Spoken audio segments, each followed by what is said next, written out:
एक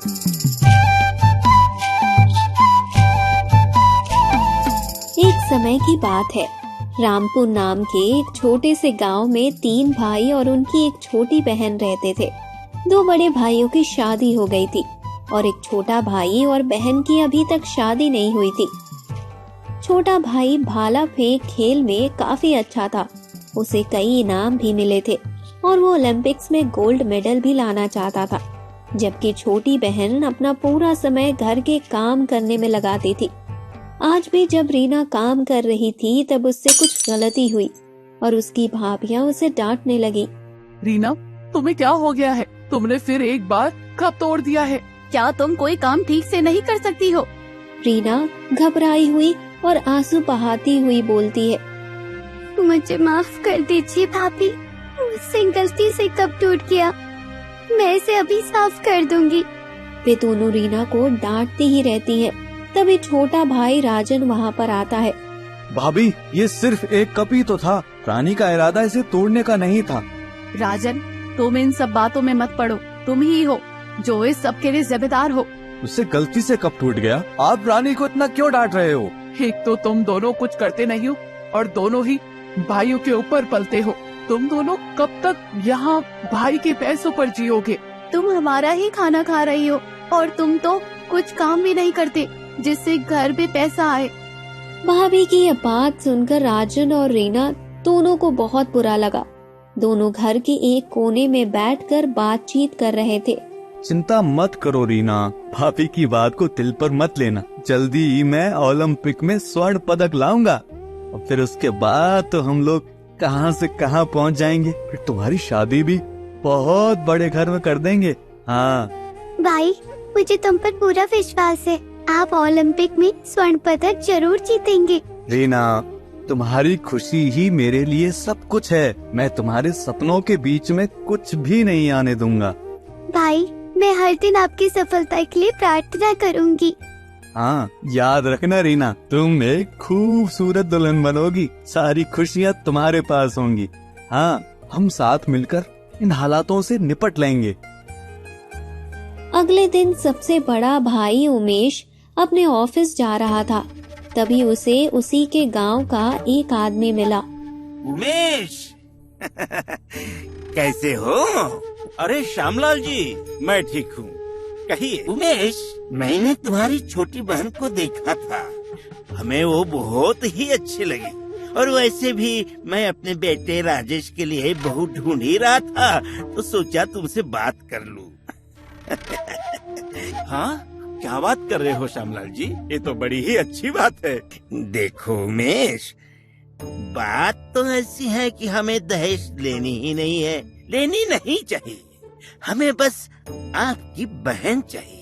हालांकि राजेश को व्यवसाय स्थापित करने के लिए कुछ पैसों की आवश्यकता है, तो ऐसा है, हमें सिर्फ 3 लाख रुपए चाहिए, बाकी कुछ नहीं।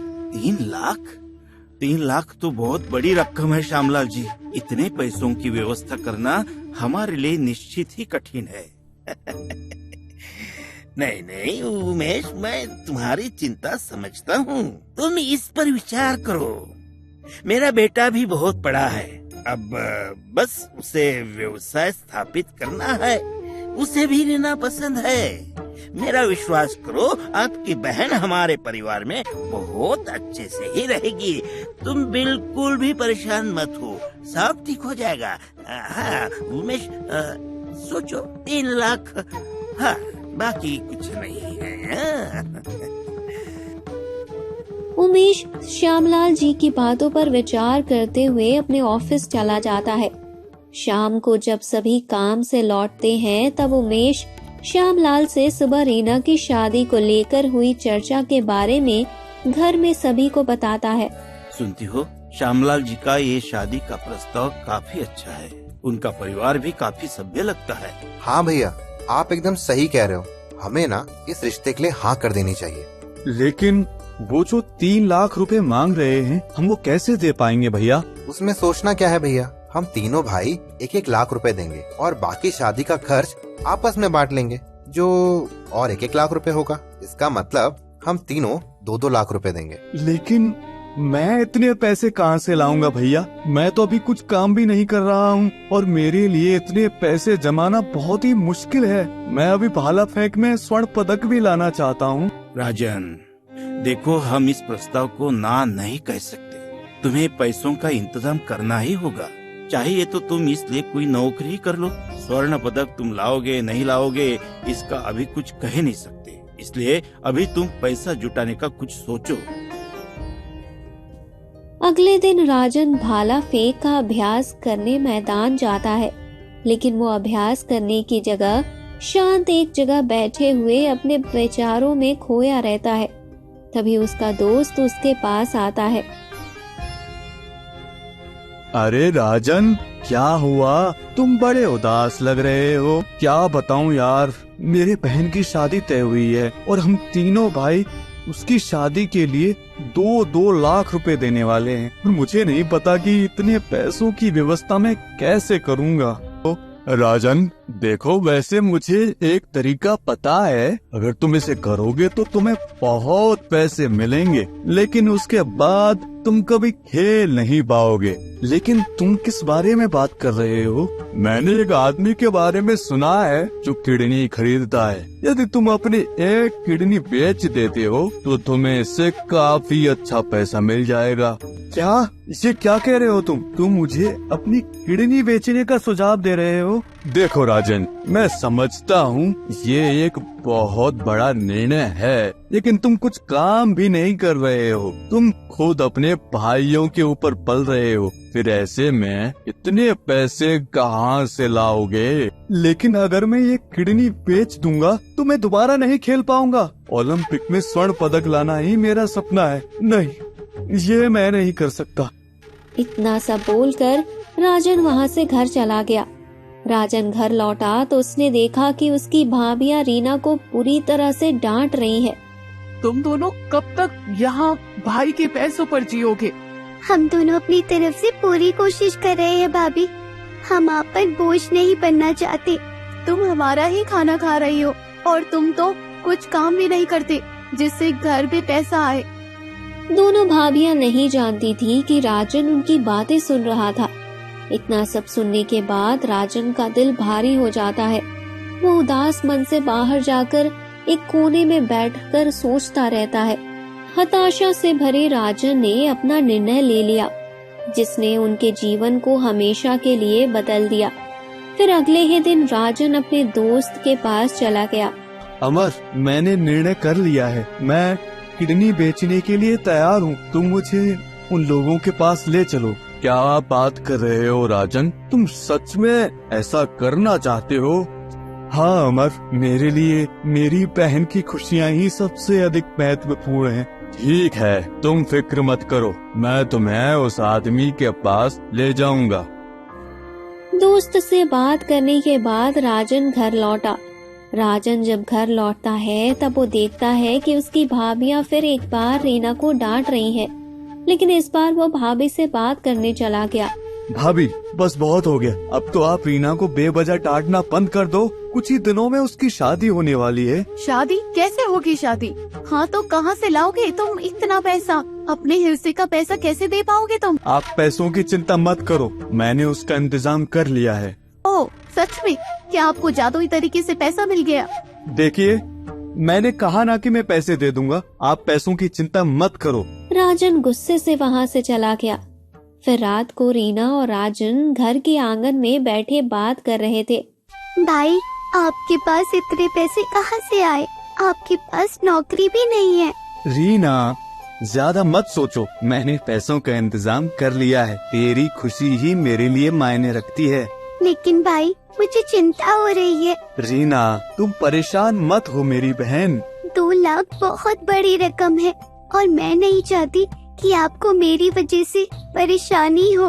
बस रीना, छोटी हो छोटी की तरह रहो, ज्यादा सवाल मत करो। तुम बस ये सोचो कि शादी के बाद तुम रानी की तरह रहोगी। इतना कहकर राजन वहाँ से चला गया, लेकिन रीना वहाँ बैठे बैठे ही राजन के बारे में सोचने लगी। आखिर भाई ने ऐसा क्या किया है? उनके पास इतना पैसा कहाँ से आया? वे कुछ गलत तो नहीं कर रहे? नहीं, मैं ये शादी नहीं कर सकती। मैं अपने भाई को ऐसी कठिन परिस्थिति में नहीं डाल सकती। अगले दिन रीना कुछ सोचकर जिससे उसकी शादी तय हुई है उस लड़के को मतलब राजेश को मिलने सड़क पर जाती है और उस लड़के से कहती है कि मुझे आपसे कुछ बात करनी है। आपके परिवार ने मेरे लिए शादी का प्रस्ताव भेजा था, लेकिन मैं ये शादी नहीं कर सकती। आपने जो 3 लाख रुपए मांगे थे उसकी व्यवस्था करना हमारे लिए कठिन हो रहा है। मेरे भाई पैसे जमा करने के लिए बहुत ही संघर्ष कर रहा है और मैं इन परिस्थितियों में शादी नहीं करूंगी। तो इसलिए आप अपने परिवार से बोल देना कि आप मुझे पसंद नहीं करते और आपको ये शादी नहीं करनी। इतना सब बोलकर रीना वहाँ से चली जाती है। अगले दिन राजन का ऑपरेशन ठीक से हो जाता है और वो पैसे लेकर घर आता है। भाई, मैंने 2 लाख रुपयों की व्यवस्था कर दी है। ये लीजिए पैसे, आप जल्द से जल्द रानी की शादी कर दीजिए। अरे राजन, ये इतने पैसे तूने कहाँ से लाए? हाँ? और तुझे पता है, एक खुश खबर है। खुशखबरी? लेकिन क्या? अरे राजेश के पिताजी का फोन आया था। उन्होंने कहा कि अब हम लोगों को पैसे नहीं चाहिए, वे तो बस हमारी रीना को शादी के एक जोड़े में ले जाना चाहते हैं। क्या ये बात सच तो है ना? हाँ राजन, ये बिल्कुल सच है। ये तो बहुत ही अच्छी बात है भैया।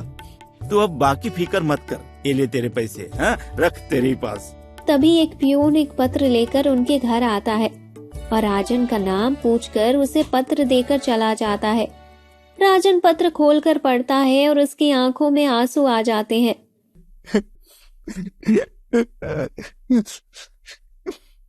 भाई क्या हुआ? आप क्यों रो रहे हैं? मुझे इस साल के ओलंपिक में भारतीय टीम के लिए चुना गया है। अरे वाह, ये तो बहुत बड़ी खुशखबरी है राजन। फिर तुम क्यों रो रहे हो? मैं अब नहीं खेल पाऊंगा। क्या कहा? खेल नहीं पाएगा? मतलब, अरे लेकिन क्यों?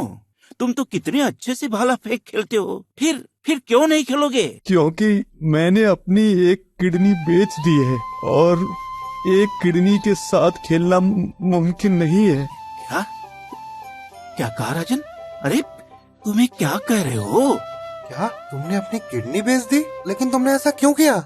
मुझे ये करना पड़ा भैया। मुझे उन 2 लाख रुपयों की व्यवस्था करनी थी और मैं रीना को हर दिन दुखी होते हुए नहीं देख सकता था। मैं उसे एक अच्छा परिवार देना चाहता था। मैं कोई काम भी नहीं करता हूँ, इसीलिए 2 लाख रुपए जमाने का कोई और रास्ता मुझे नहीं दिख रहा था और मेरे सपने से ज्यादा रीना की खुशी मेरे लिए महत्वपूर्ण है। राजन की बात सुनकर सभी लोगों की आंखों से आंसू आ जाते हैं और उन्हें एहसास होता है कि उन्होंने बहुत बड़ी गलती की है। उनके ऐसे व्यवहार से आज एक महान प्रतिभा खो गई। इस कहानी से हमें ये सीख मिलती है कि मानव व्यवहार ही मानव की पहचान है। इसीलिए सभी के साथ अच्छा व्यवहार करें।